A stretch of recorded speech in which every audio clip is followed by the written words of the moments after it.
We need it done this year. Yeah. Hey guys, I'm with Alex from Cardboard Dynamo Games, and I want to know about Giga-Robo because this game, I'm buying it today. He gave me the pitch yesterday, and I was like, this sounds like a Tim game. So Alex, can you tell them why that this game is made for me? Well, you don't have to know why it's made for me, but well, I'm assuming if we are similar, it is then made for you. So Giga-Robo is a card-driven miniatures game of giant robot combat that is entirely top-down, dedicated, and like a love letter to super robot anime from the 70s and 80s. Things like Mazinger Z, Giga-Robo, Guy King, and all the like kind of Go Nagai created shows and manga. And in the game, what you do is you have different robots, different pilots. They all have different strategies, personalities that are reflected in their cards. They can all mix and match. So you have like a lot of control and personalization and customization for how you go into battle, down to every single unique attack. And then you're going to be using your build that you have tuned to perfection to duel across a fully destructible battlefield. The core set comes with all the terrain you need in the game, 15 structures, 4 robots and 5 pilots, so there's a ton of room to mix and match things. And then the most important thing is that you can smash your opponents through every single building on the board. You had me at you can smash your opponents through the buildings. That is so awesome. And it's not just a static thing, like it's gone and it's very active and involved. There are cards that you draw, impact cards when a building is destroyed. And they have narrative details. They'll create different scars in the battlefield, impact tiles. So there'll be elemental effects or terrain effects that can change elevation or do extra damage to people or play into different robot synergies. Sure. If they have like an elemental affinity or something like that. And some of the impact cards are also, they'll have like choices that are actually like story choices. Okay. About like, are you willing to make this kind of sacrifice to gain extra power from like a city's conduit or something like that? So it's not just a simple thing like, they're gone, and as buildings are destroyed, the battlefield evolves.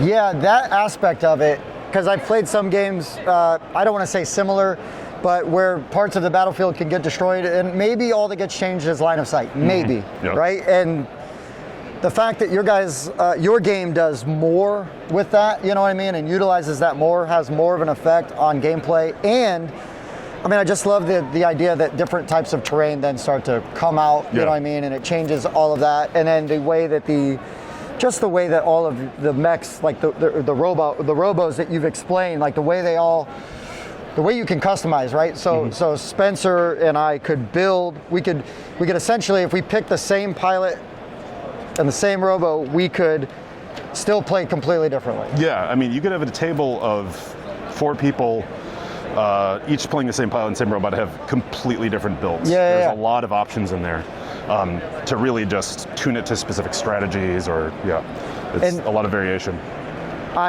So all these characters, are these all your own creations then? Yes, all the pilots and the robots are all original. Those are your babies. Those are from out of your brain.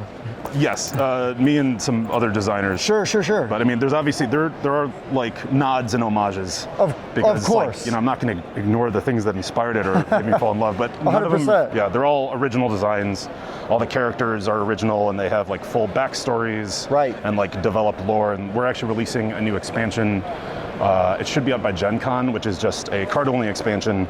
It's going to be called Orbital Decay. That all the pilots have abilities. In the expansion and the core set right now, and the new expansion is going to include a brand new suite of abilities for all of them that are also depicting them in like the next stage of their story as they're evolving and changing. So there's going to be even more added onto that. And then that's completely interchangeable with so not everybody has to use those. They could just opt to use the different version of a character. Exactly, So that variation you're saying at a table, same player or same pilot, same robot, is going to get even enhanced more, because rather than 3 abilities per pilot, it's not going to be a total of 6. Sure. Sure. Now I have to ask a question that will naturally occur to me, maybe nobody else. Will there eventually be kaiju? Yes, 100%. Yes. We're working on it right now. Both the sculpts are locked in. We actually got the prototypes delivered yesterday. Oh, right on. Very cool. I'm hoping to have them assembled ready for tomorrow. But yes, there will be kaiju. Hopefully by the end of this year. There's going to be 2 individual expansions, each with a kaiju each. Okay. They have a lot of differences to the robot. And that, for example, instead of picking a pilot and a robot, you just have one kaiju. And then they have some different static abilities that just encourage you to do what a kaiju wants to do, which is namely destroy the city and be rewarded for it. Oh, sure. Yeah, sure. like not to suppress the, that cathartic need to demolish everything. And then also with one of the kaiju, we are releasing a AI deck that's going to come with it that's going to allow you to do solo or co-op play. Oh, snap. Yeah. So it can Very either be cool. used like a normal choice in doing PvP, or now that we're going to do sort of PvE, you're going to have that as another option. Fantastic. That's awesome. All right, it just seemed to me like the natural progression I had to ask. I didn't, but that's so cool. One other thing, there's an awesome mechanic, right, where if you're playing with teams and one of the robots gets downed, what happens? So what Other happens, than you lose? You don't lose necessarily. Which is why it's better. Yeah. So what happens is that if we're on a team and my robot is destroyed, all I have to do is I detach my robot board, I get rid of my robot cards in my hand, but I keep all my pilot stuff. And then I can basically co-pilot your robot with my pilot. So we're going to be able to pool all of our pilots' resources together, have access to a lot of unique card combos that you'd never get to see in a 1v1 game. Sure.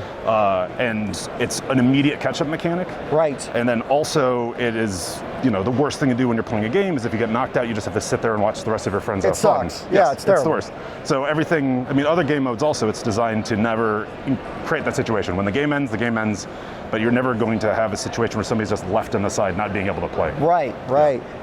That is so cool. That really had me excited because I've got friends.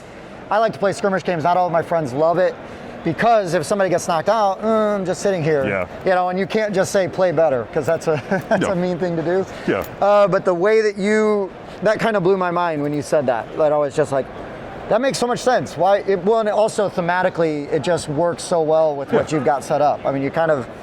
I don't know if that was like a thing from the original, it was core concept, but from the very beginning. It's just you want to. It's player inclusion, and always, everybody should always be having fun at the table. Yeah. 100%. One last question, and then I'll stop wasting your time. You are not wasting my time. So if we're not at Origins or Gen Con, where can people find Giga-Robo? You can go to Giga-Robo.com. We have a web store that you can order direct, and the game is also entering in distribution as of this month. Oh, right on. It's going to start spreading out into retail. So ask your FLGS, hey, I'm looking for this game, know, and then if they're not helpful, usually they want to help you, but if they can't, order direct from the website. Yeah. Or find you at a convention, right? Or find me at a convention. Fantastic. Well, thank you guys. Thank you very much, Alex. I appreciate your time, man. Thank you. Thanks for checking out the Board Game Rundown. If you like what you saw, like, comment, and subscribe to our channel. Share our videos on social media and spread the word. We publish new content weekly, including reviews, unboxing, and Let's Plays. And as always, thanks for watching.